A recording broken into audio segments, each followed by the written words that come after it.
আসন্ন ত্রয়োদশ জাতীয় সংসদ নির্বাচন ও গণভোট 2026 উপলক্ষে জনসচেতনতা বৃদ্ধির লক্ষ্যে সাতক্ষীরার উঠান বৈঠক অনুষ্ঠিত হয়েছে।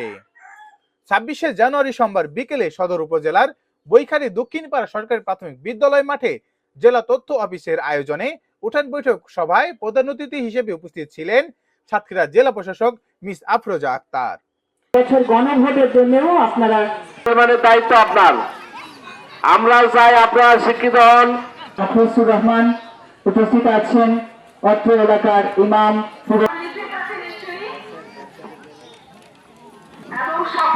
এই গণভোটে কেন মানুষ অংশগ্রহণ করবে এই বিষয়টা স্যার আপনার প্রান্তিক জনগোষ্ঠী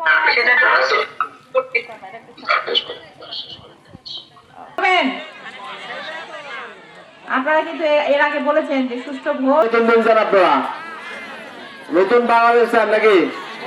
সদর উপজেলা নির্বাহী কর্মকর্তা জনাব অর্পণ দপ্তর এর সভাপতিত্বে বিশেষ অতিথি হিসেবে উপস্থিত ছিলেন পুলিশ সুপার আরিফিন জুয়েল সহ আরো অনেকে।